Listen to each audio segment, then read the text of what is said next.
What's up, guys? Welcome back to another episode of Behind the Facade. I'm your host, Gavin J. Gallagher, and on this podcast, I explore the mental and emotional game often playing out subconsciously, both in your mind and the mind of everyone else in the real estate or property investment market. The key to success in this game is to master your mindset and behavior, to take control of your thoughts, your emotions, and most importantly, your ego.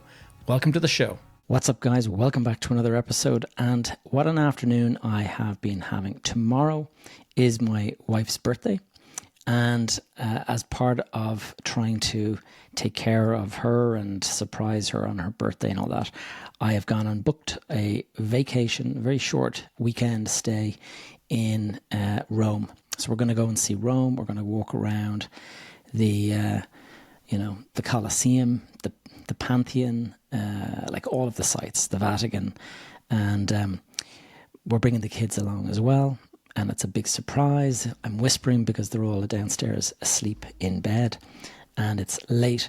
And as I'm preparing for the check-in for the flights this afternoon, I open up my daughter's passport only to find that her passport expired a couple of days ago.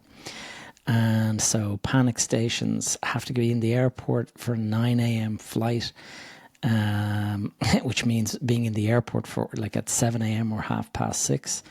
And so it's a total disaster. And what I've done this evening, rushed to get photographs taken, then rushed to the police station to get witnesses signing application forms. And I've gone and I've booked the first slot I could find in tomorrow morning at the passport office. And so I'm going to have to abandon the flight, but at least possibly have a passport issued within a few hours and hopefully catch a later flight and resurrect the vacation in some shape or form. So guys, you can imagine it's a little bit stressful right now. And so apologies, but what I want to do is I want to introduce my guest this week. My guest this week is Saam Lowni. Now, Sam and I are going to discuss his extensive journey in the real estate and finance sectors. Interesting to know that Sam spent quite a bit of time in Hong Kong, and Sam works on the whole investment, strategic investment, understanding market dynamics. Based in the UK now, he looks at the housing market, and he founded a brokerage called Mary Oaks a couple of years ago. And so he's going to go into everything that there is to know about the property scene in the UK, and how are we going to solve the UK housing crisis. We have a pretty extensive one here in the Irish market, and so we're going to be looking at the UK market. And so, guys, without further ado, my conversation with Saam Lowni. Saam Lowni, welcome to the podcast. Thank you for having me, Gavin. It's good to have you here after a couple of technical glitches on both sides. What I wanted to do, Sam, is first of all, let's start off. Where are you calling in from, and tell us a little bit about yourself. So I'm actually on the south coast in South Sea, Portsmouth, where I moved a couple of years ago. Over the last 20-something years, I've lived mostly in London and 5 years in Hong Kong as well. So I lived in busy cities in the hustle and bustle. And since COVID, since having a 3-year-old daughter now, I decided to move to the south coast where the in-laws are to have some help with childcare as I look to grow the businesses that I'm working on. Yeah, I can relate to the whole childcare thing. I got 5 kids. In the case of Hong Kong, that's interesting that you have this background that involves Hong Kong. Tell us a little bit about why did you end up in Hong Kong, first of all? It was all to do with the global economic crisis in 2008. I was doing really well as an estate agent. I was buying properties, selling properties, building a portfolio. I was doing viewings on a Saturday. I was painting and decorating on evenings. I was studying as well. Meanwhile, all of my friends were going to Thailand and Brazil and Australia and India using their student loan money. And when 2008 came round, the party had stopped, the music had stopped, and I just fell into a little bit of a lull in terms of where my future lay, and how I wasted my youth on trying to build wealth when it was going to be World War III, and everything was going to get bombed, and it was going to get worse before it gets better.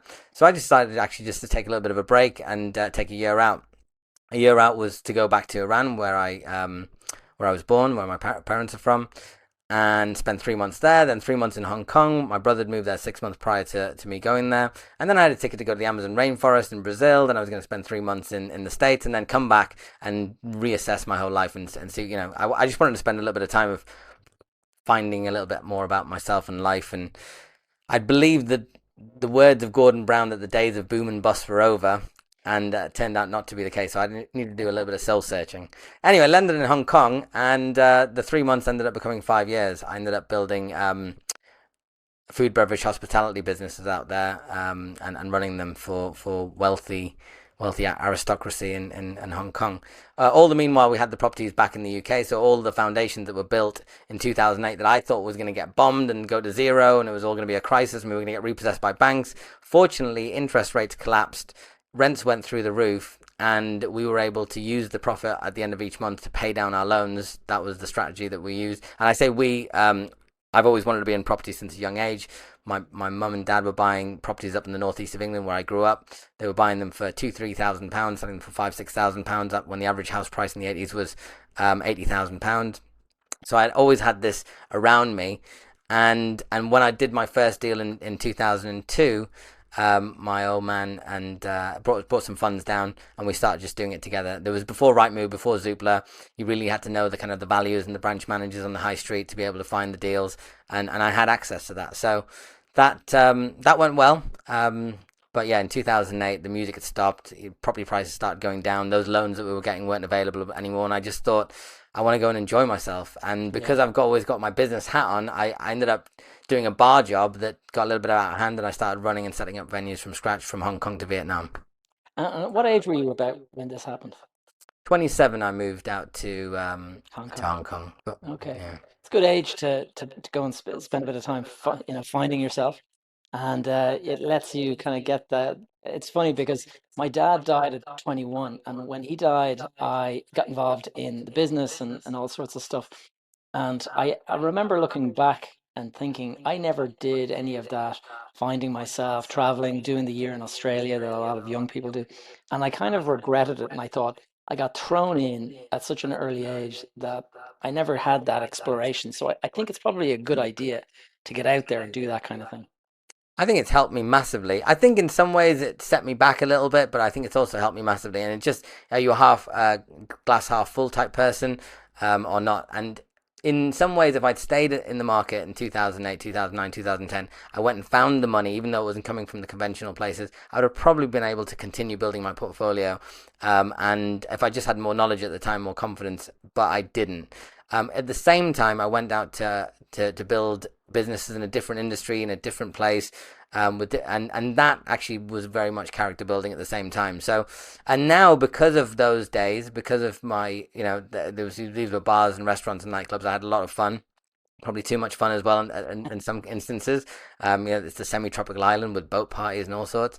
I feel like I've truly got it out of my system now. So I am absolutely 100% focused on family and business and fulfilling my potential now. Whereas I don't have that regret. I don't have that lingering over me at all anymore. Yeah, yeah, yeah. There's a lot of people will relate to that kind of sentiment. So Sam, tell us that you came back from Hong Kong around what, 33 years of age or something like that, 32, 32 33. exactly, yeah. And what did you get started into then?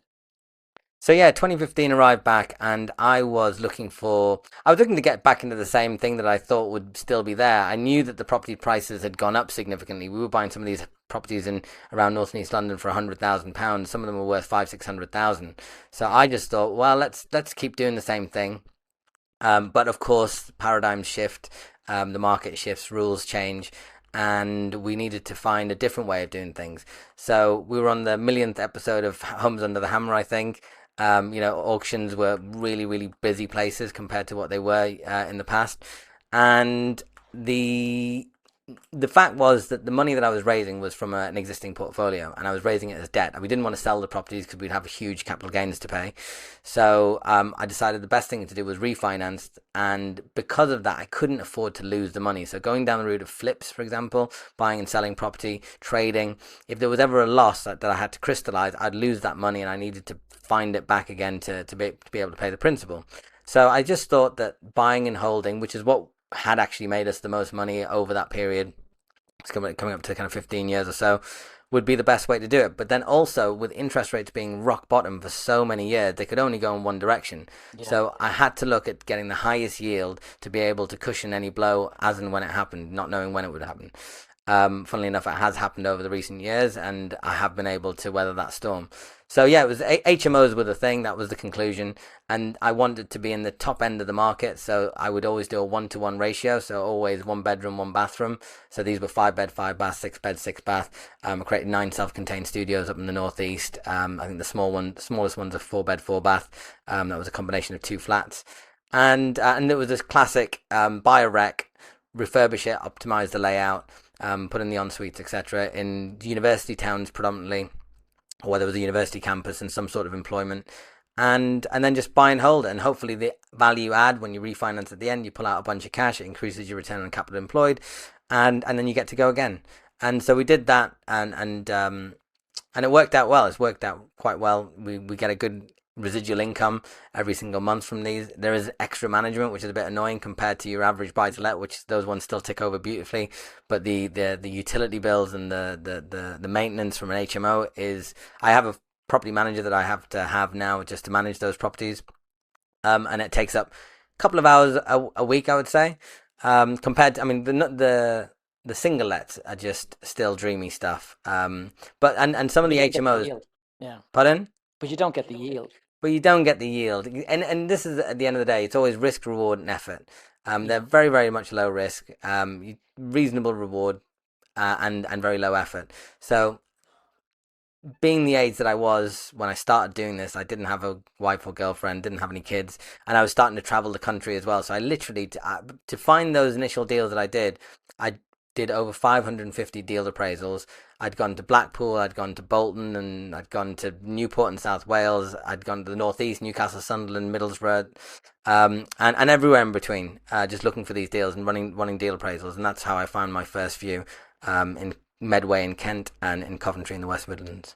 So 550, this is an interesting thing for me because I talk to my own clients that I coach and stuff, and we talk about the fact that you got to look at so many deals just to find the one. It's like the needle in the haystack these days. Absolutely. So you did 550 appraisals. How many deals came out of that? Five. Wow. So about 1 to 100. Literally, yeah, exactly. So yeah, and all in different areas. Obviously, if you're just focused on one area, so if you're focused on one postcode or two postcodes, it's difficult to find that level of opportunities. I was able to go nationwide and just look absolutely everywhere, and I was looking for something very specific, which was the HMO, at least 5 bedrooms, because four wouldn't give you enough margin. I had to have 5 bedrooms, not too big as well, where I had to go through lots of planning and stuff. I was kind of just wanted to stay in that within that PD. Um, That's 4 to 6 that's permitted bedrooms. development, isn't it? Yeah. Exactly. And there no Article 4 in the area, Just and I for the need, for the sorry. people that don't understand, because we do have some audience from outside of the UK and stuff. Article 4, what is that? So w- since I think 2013, we've had permitted development rights in the UK, and those permitted development rights allow you to do certain types of development as long as you tick a few boxes. And what happens when those rules come out, the local councils have an ability to remove those rights through an Article 4 direction. Right. So that they'll get together and decide, actually, we don't want these these offices turn into residential. We don't want these HMOs in this area so easily, at least. We want you to go through a full application. So usually about 18-24 month window, and those rights could be removed. And across the country, for HMOs in most busy places, that has now happened. So it's very, very hard to get PD on HMOs, I've found. So, but that's what I was looking for at the time. And, I grew up in Durham City. So first and foremost, I was thinking, right, I'm going to go to Durham City, my hometown. I've got loads of friends. I know the area really well. I'm going to buy loads of HMOs. But it was already Article 4. So to get planning approval up for those types of properties, was very, very difficult, very challenging. So I started to find spots that didn't have that, and I could get that PD in place. And then it was the houses needed to be big enough so that I could get the 1-to-1 ratio as well. I didn't want to have 5 bedrooms with 2 or 3 bathrooms, because I would Gotcha. always, to myself, think that that would be substandard at some point when there was an oversupply. And I wanted to make sure that my properties were always designed really well and had the facilities to keep them in the top 20% of rental stock in the area. It makes a lot of sense that, yeah. So Sam, you did this for a couple of years. You built up a bit of a portfolio. Um, then you got into the lending game. Yes. So whilst I was doing these deal appraisals, I would be literally up till midnight, just going through, scrolling through Rightmove, looking at floor plans, optimizing them with a pencil, printing them out. Um, that took up so much time, especially when the first ones I started to buy them. Once you're in the build phase, I'm really not that good on site. I'm very good in the office, like an estate agent, finance broker, etc. So once it was up and running, I know how to manage a project. I know how to run a Gantt chart and do the valuations on a Friday. And I'd go to site and do these things. So through the week, with my capital being deployed, I had a little bit of spare time, and I was looking for other things to do. And I was actually thinking at the time that I would grow my development business. So whilst I'm doing these small things, which is what I always used to do pre 2010, so I felt comfortable with that, I thought, let me do larger scale developments. But to do that, I needed to joint venture. I needed to buddy up with somebody that has that level of experience, either a contractor or a developer that's done that. I could be the youth on the ground with the energy and go and find the opportunities. They could bring the level of experience required to provide the credibility so we could scale. And in doing so, I went networking, a lot of networking events, and I've met a chap called Paul Oberschneider, and he built a very large fully integrated real estate business in Central and Eastern Europe, which involved estate agencies and a development company. And I said, perfect. I think you would be a great partner for me. And we just basically hit it off and we got on. But he said, I've got a slightly different idea to doing development. I don't have the time on my side that like I did when I started in '92. I want to do the development loans, because that way I don't need to wrestle with landowners that are very localized, with planning that can take forever. I just want to find oven ready sites where people require the capital, and from living in London, between Oxford and London, I can put the capital out.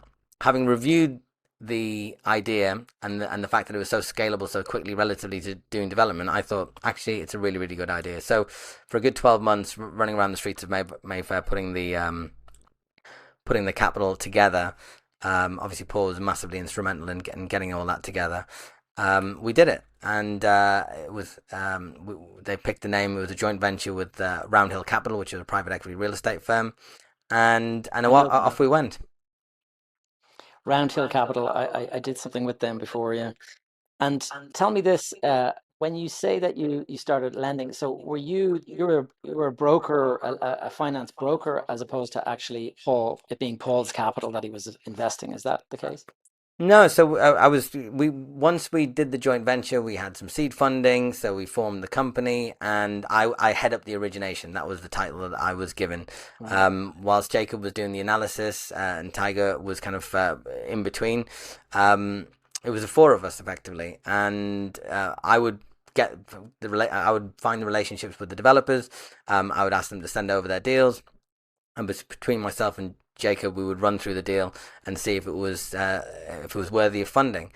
And I was like the first line of defense, put it that way. So anything that was not really good, I'd have to throw it out. Anything that I thought stood a chance, I'd have to package it up, share it with Jacob, and then we would be responsible for asking all the questions to make sure that we could get it ready for a credit review for our funding partners, which were challenger banks, loan on loan facilities, etc.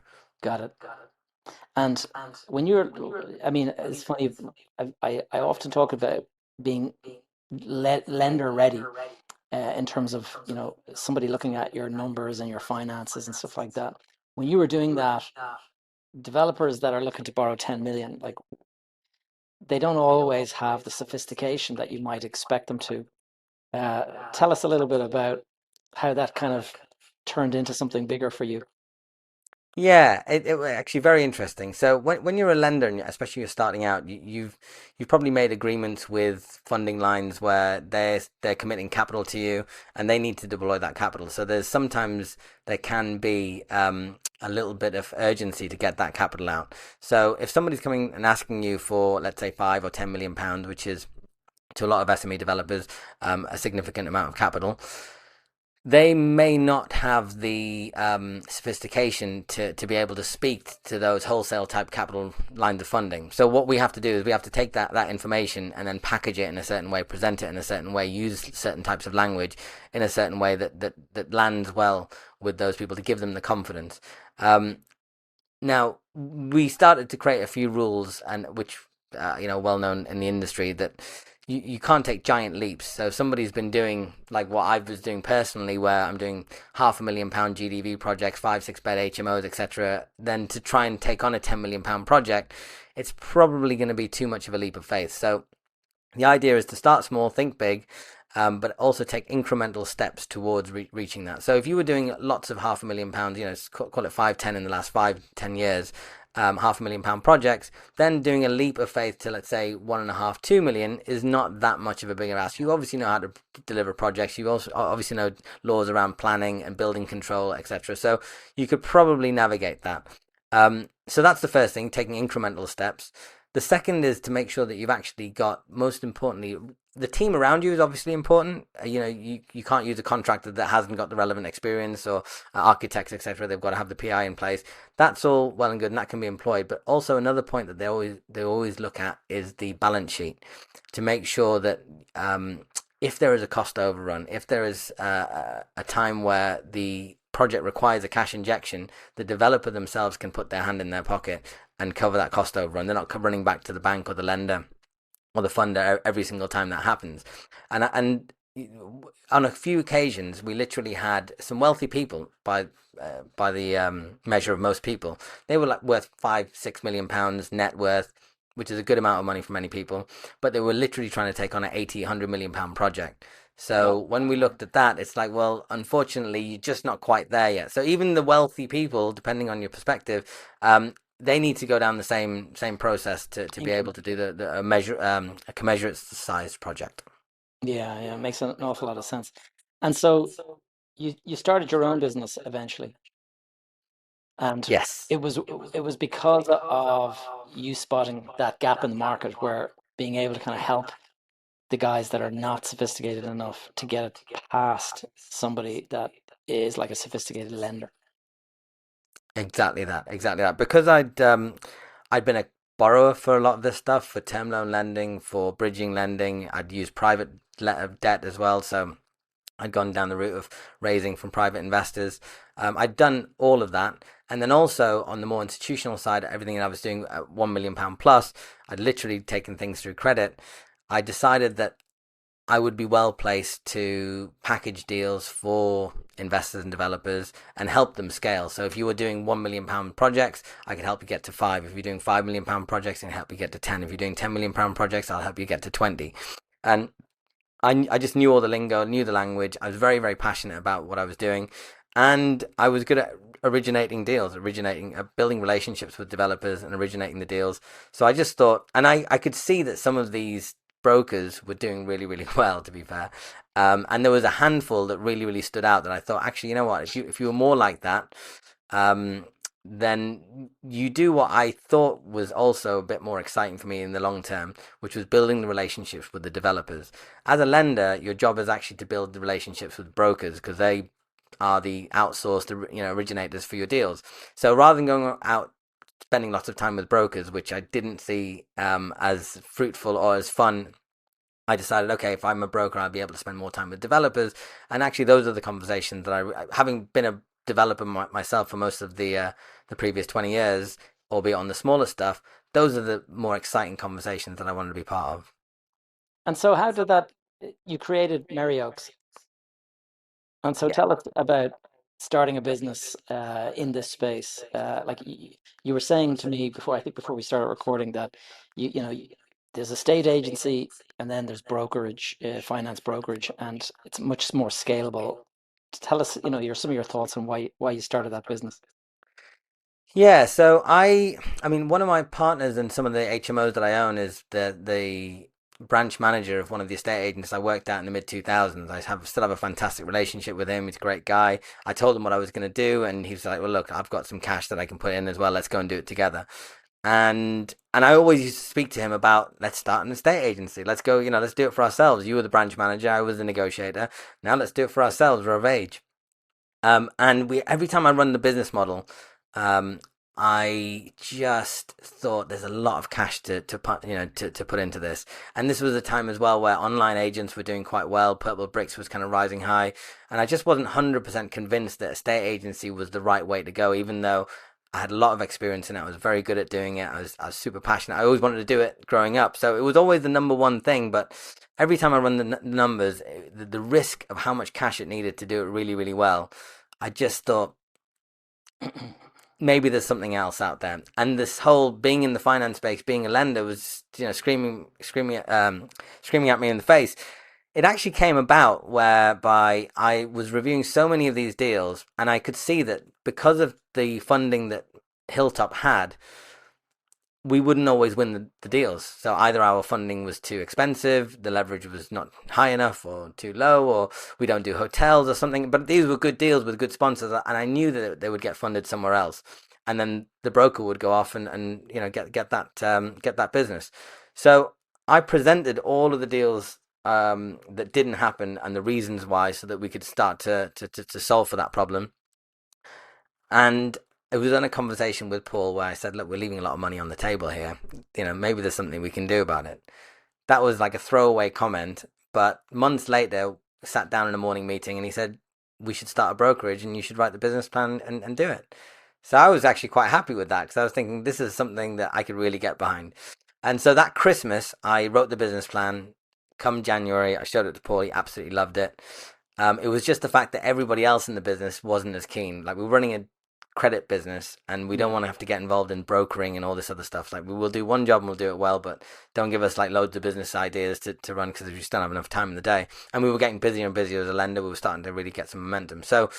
And because of that, and because I had the kid, I just thought, I think I'm going to do this business plan myself and run with it. So I spoke to Paul about it, and yeah, with his blessing, he said, yeah, go for it, and I'm sure you'll do really well out of it. So And do the you rest work is with history. Yeah. Paul like you go to him for deals Yeah, occasionally? yeah. I send him deals. It's been a hard market. I mean, they specialize in development funding, and it's been a very, very hard market. So yeah, I still have a fantastic relationship with Paul. Spoke to him a few weeks ago, and but the market for development finance has been really, really tough. So we I just looked at my last week at how many development loans that we've got on our books at the moment, and it's only three. Wow. That's in terms of applications compared to when I started, when it would have been probably about half of the entire pipeline. So it's very, very low on the ground. Over the last 18 months, we've been doing a lot of commercial term loans, a lot of buy to let style stuff to keep the money coming in. And in terms of development, it's been a lot of development exit, where developers they would have loved to have been on their next project by now, having their units sold, etc., or their property refinanced. They've just been stuck, and so development exit has been paying our wages, whilst developers have been trying to get the next development underway, but it's just been stuck in the mud, really. And so what does the future of the UK market look like for you from your perspective? So when we started Hilltop, and since I can remember, we've had a chronic housing supply shortage.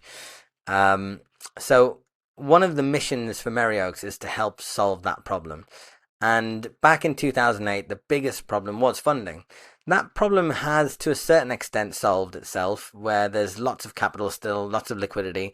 It's just the way that it's intermediated has changed because whereby you had a couple of handfuls of banks and building societies pre 2008. Now you've got over 200 funders that we can approach Wow. for bridging development, commercial, buy to let, HMOs, all that sort of stuff. And these are high street banks, challenger banks, private debt, private equity, high net worth, family offices, and everything in between. So that then creates an opportunity, at least for finance brokerages. Um, I think the biggest reason why we're struggling to build enough homes now is to do with the planning system. I think that it's flawed. I don't have loads of solutions for it. I think it's a very, very complex problem. I think the fact that we've had 13 different housing ministers through the Tory government in 13 years didn't help. And but I think that that's the reason why we've had a big hold up. Things like permitted development have helped, but it's also, in some instances, I would go so far as to argue it's created substandard housing. Um, but again, it doesn't even get near to solving the grander problem. So, where do I see it going in the future? I think that due to the supply demand imbalance in the UK, I think that there's still huge money and huge opportunity for investors and developers. But I think to get into the investment and development side of things, to have an edge, ideally you need to have a skill set of some sort of being a planning consultant, a contractor, or an architect, or have somebody within the team that has that skill set, because then you can build or add value in a way that other people, novices, people that Don't are just see it joining the right. Yeah. game late, yeah, exactly. So, and landlords have been taking such a bashing over the since 2015, ever since George Osborne changed the section, put in section 24, abolishment of wear and tear allowance, and the rest of it. I just think that it is difficult, it is a challenge, but at the same time, I take a 20-year view with property and investment. Right now it's challenging and there's been a squeeze.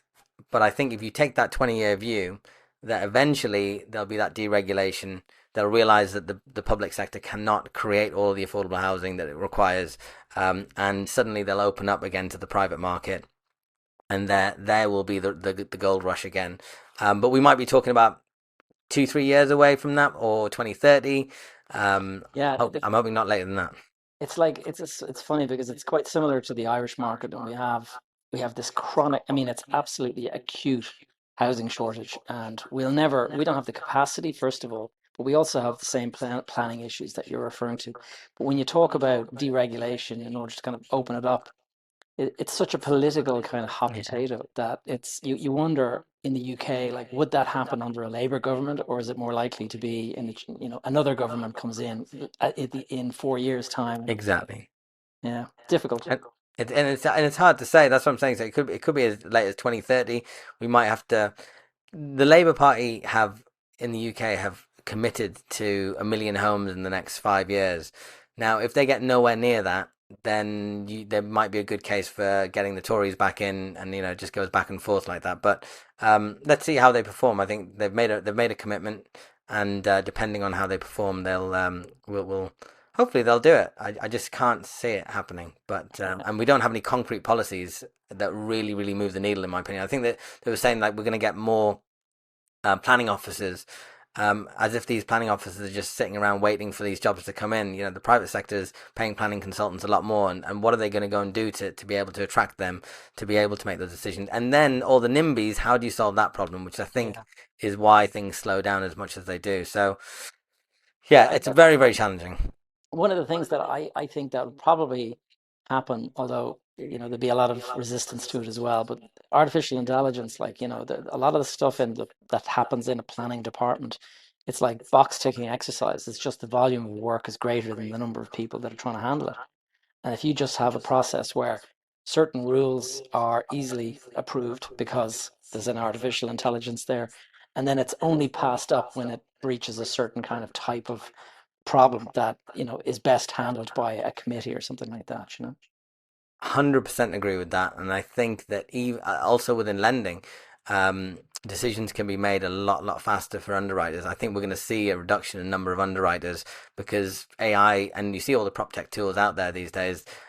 They can do the analysis in lightning speed, and as you say, if it breaks certain parameters, then it will be called upstairs for a review. So yeah, I think that could be helpful. From the It's just that subjectivity, like the NIMBYs, for example. If you have to, something needs to be done about that, and I don't know the solution as well, because I understand that nobody really wants their backyard to change. I get it, but I think at the government level, if we are going to solve it, something needs to happen. Yeah, that whole idea. I think somewhere, maybe it's the Netherlands or something. They have these rules that if it's for the greater good, then it goes through. And of course, nobody wants to be the one that gets railroaded for that reason. But there is a lot of abuse of the system where somebody who just has his own back garden that doesn't want to be overlooked can, prevent 70 houses from going up or something like that, which is kind of ridiculous, because it's one person and his demand versus 70 people getting a home. Yeah, and with everything in life, there's always a cost. You know, whatever decision you make, there'll always be the negative, the downside.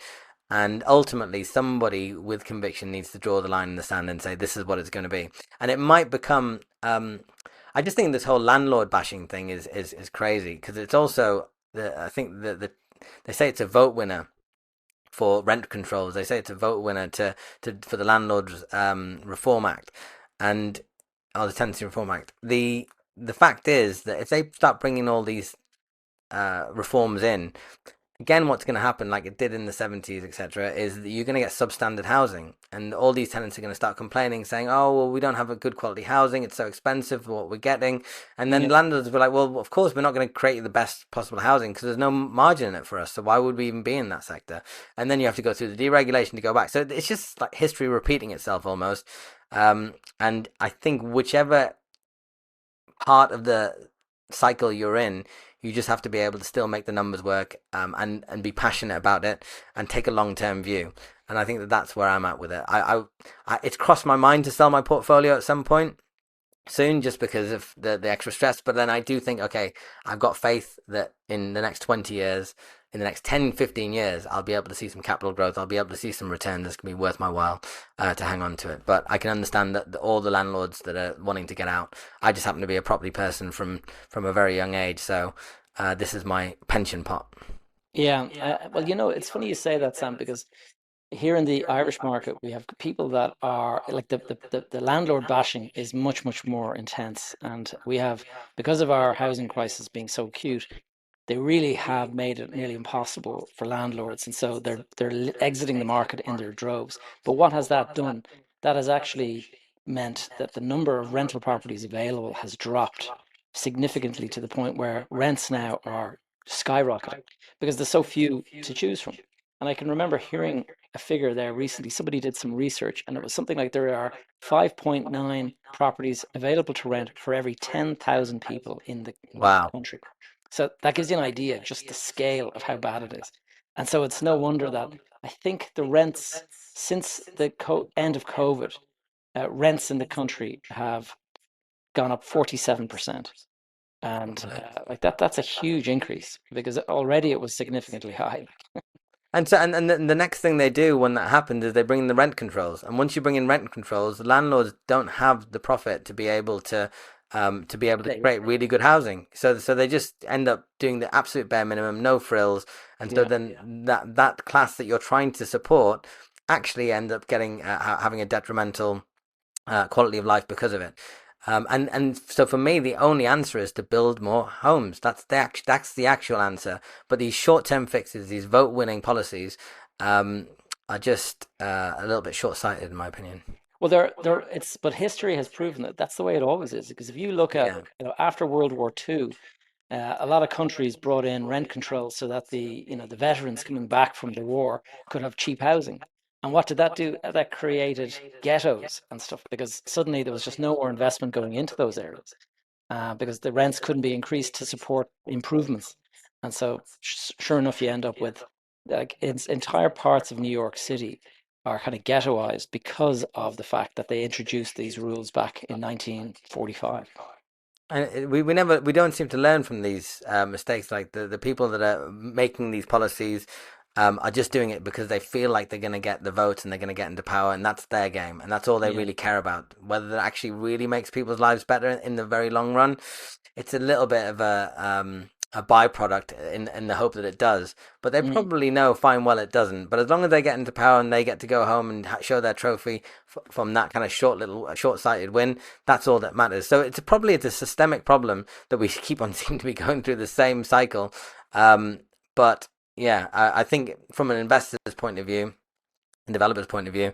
We just have to pull ourselves out and make informed decisions about whether we want to be investing in opportunity cost. Is it going to be in crypto? Is it going to be stocks, shares? Is it going to be the Yeah. FTSE? Is it going to be property or other? Yeah, no, it's funny. Like when you talk about the political, the all the sort of quick decisions that are made just to win votes and stuff. It gets me thinking about. I was just in Dubai last week, and I was speaking with an estate agent that I went to school with, and he's living there for the last 10 years. But in the process of talking about it, we were sort of saying, democracy nowadays is really the problem when it comes to rapid growth and housing, Yeah. because you've got so many different competing agendas that's very hard to kind of come to a decision. Whereas in the case of Dubai, the ruler wants the place to have a 6 million population by 2040, and he just decrees, that's it, bang, create whatever's necessary. And next, when you have 6-lane highways in both directions extending out into the desert, like, and you're wondering who's ever gonna live there? But they will fill that in the next decade, So I mean, there's pros and cons to that, obviously, and Yeah. like I was saying earlier, there's pros and cons to everything in life. And with these mature economies, they're like blue chip stocks. Whether you call it the US, Western Europe, Australia, etc. And they steady growth. They're not gonna you're not gonna see them grow overnight. And then the democracy, as Winston Churchill said, it's the worst of systems apart from all others. Um, and of course, the population of the world has gone from 3 to 6, 7 billion in 50, 60 years. So there's a lot more stakeholders in every democratic vote that's made, and so many more different opinions as well in between. Yeah. So the only issue that I've got with dictatorships is when the benevolent dictator passes away and then passes it to whoever it might be. Usually it's a son, The not malevolent necessarily son. the most. Yeah, exactly. And you hope that that's the case. And I just know that there are historical dictatorships whereby that isn't the case. And suddenly, all of that wonderment, all that greatness is actually turned on its head, and it turns into a living nightmare. So, in my and I get why people go to these places and do these things. And I've been to Dubai twice in the last 2 years, and my wife's talking about going out there before Christmas as well. It's a fantastic place. I just personally, would I put all of my eggs in that basket, or even can I spend my time there or build my life there when I know that that could happen? I don't feel 100% comfortable. So for all the pros and cons that the UK has, where we might be a bit slower, everything might be a little bit older, I'm willing to put my effort and energy into trying making this the best place it possibly could be. That's a great way to finish our podcast, Sam. Tell us a little bit. How can people find you if they want to reach out? Yeah, either LinkedIn, Instagram, all the social media channels, or just email me directly at sam@merryoaks.com. MaryOaks.com. Okay, well, I'll put a link down in the show notes, and we'll make sure some people are directed your way. Sam, thanks so Thank much you very for coming on today, and sorry about the technical glitches at the beginning. Not at all. Thank you very much for spending the time with me. Thank you for tuning in to another episode of Behind the Facade. If you enjoyed the show or found it in any way useful, could I please ask you to take a moment to leave a review over on iTunes or Spotify? This really helps us get the podcast out in front of more people. If you have any questions or topics you would like me to cover in future episodes, please connect with me via my brand new school community. You will find a link in the show notes. You can stay up to date with all of my content and the projects I'm working on by signing up for my weekly newsletter over on my website, gavinjgallagher.com. That's all for now. See you back here, same time next week.